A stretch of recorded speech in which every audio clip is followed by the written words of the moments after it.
He never owned a watch. He never set an alarm. He didn't celebrate birthdays. And he had no idea what time it was. Not yesterday, not today, not even now.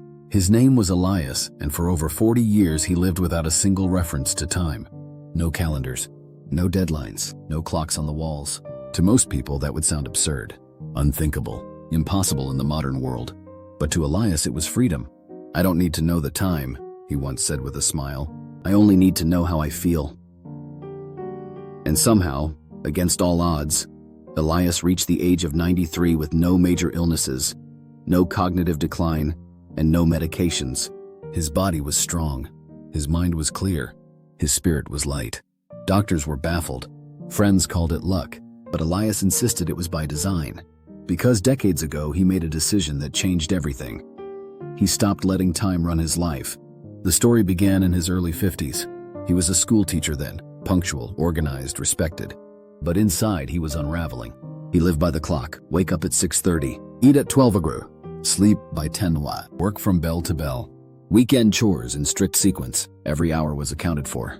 And yet he felt more exhausted with each passing year. It wasn't just physical fatigue, it was existential. A deep, gnawing sense that he was chasing something, but couldn't name what. One evening, he stood in front of his bathroom mirror and asked himself, "What if time is what's aging me?" He didn't mean the years. He meant the pressure, the ticking, the always rushing, the constant feeling of being late for life. That night, he took down every clock in his house. He never put them back up. The daytime stopped, and life started. At first, it felt strange. Elias would wake up not to an alarm, but to the rhythm of birds outside his window. He'd eat when he felt hungry, not when the clock said lunchtime. He'd sleep when his eyes grew heavy, even if it was still light outside.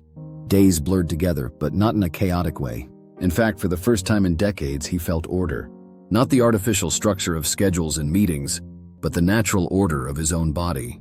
He began to notice patterns. His energy rose with the sun. His mood dipped when the air turned dry. His hunger pulsed like tides. He wasn't ignoring time. He was tuning into biological time, something most of us forget exists. What science says about chrono disconnection. What Elias didn't know, but science now confirms, is that the human body operates on its own internal clock. It's called the circadian rhythm, a roughly 24-hour cycle regulated by the brain's suprachiasmatic nucleus, located in the hypothalamus. This rhythm governs sleep and wake cycles, hormone production, digestion, immune function, even cell repair and DNA regulation. But here's the problem in modern life. We're constantly disrupting that rhythm with alarms, screens, stress, and artificial light. We sleep when we're not tired. We eat when we're not hungry. We push through exhaustion with caffeine and adrenaline. That misalignment creates what scientists call social jet lag, a condition where your lifestyle is completely out of sync with your body's internal clock. The result? Inflammation, hormonal imbalance, accelerated aging, cognitive decline, increased risk of chronic disease. Elias unknowingly had removed the source of that conflict. By detaching from the artificial clock and syncing with his body, he protected his internal systems from constant misfiring. And over time, the benefits compounded. The changes in his body, year after year. By his mid-60s, Elias noticed something unusual. While his friends began complaining about joint pain, poor sleep, and rising blood pressure, he felt fine. He hadn't taken a pill in years. He didn't own a thermometer. He never needed one. His digestion was smooth. His sleep was deep.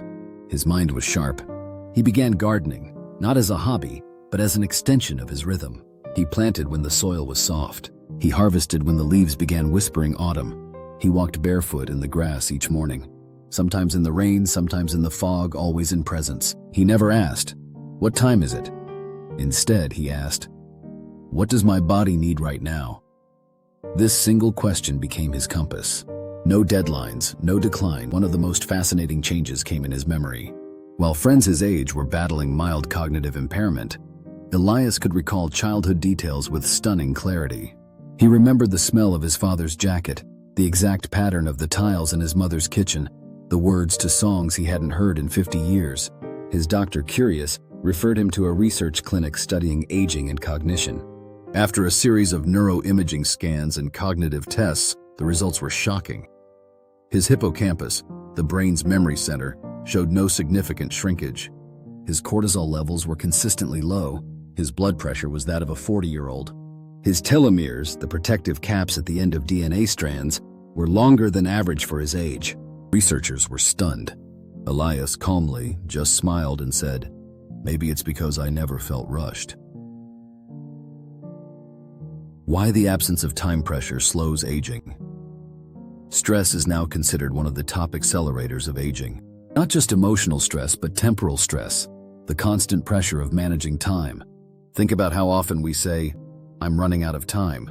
I'm late. There's not enough hours in the day. I have to be somewhere." Each of those thoughts triggers a subtle threat response in the brain. The body prepares for danger. Adrenaline rises, cortisol spikes, inflammation begins. Now imagine that happening 20 times a day, every day for 50 years. That's the life most people live. Elias opted out, and in doing so, he gave his nervous system space to rest, his cells time to repair, his mind permission to breathe. In slowing down, he didn't fall behind. He simply stopped aging so fast. His one rule for living: feel first, then act. Elias never followed a strict diet. He didn't count steps or track macros. He had no calendar, no apps, no checklists. His only rule was feel first, then act. Feel your hunger, feel your energy, feel your tiredness, feel your tension. Then, and only then, choose what to do. He said this is how nature intended us to live. Not by the clock, but by sensation. Not reacting to deadlines, but responding to needs. And the more he lived this way, the more intuitive he became. He could tell when rain was coming, just by the pressure in his knees. He knew when it was time to sleep, simply by the heaviness behind his eyes. No reminders, no alarms, just alignment. At age 93, Elias was asked by a documentary filmmaker, if you could give one piece of advice to people living in this noisy, fast-paced world, what would it be?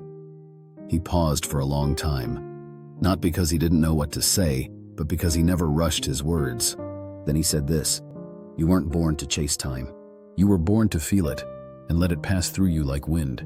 That line stayed with everyone who heard it. He didn't mean we should be passive. He meant we should stop fighting time and start flowing with it. He believed that presence, not productivity, is the real measure of a life well lived, and his life proved it. If this story gave you pause, if it made you question how you're living, then give this video a like. It helps others slow down too. And don't forget to subscribe to Human Health Hub for more real stories that reconnect us with what matters. Time doesn't have to control you. You can let go of the ticking and still live fully, vibrantly, beautifully. See you next time in your own rhythm.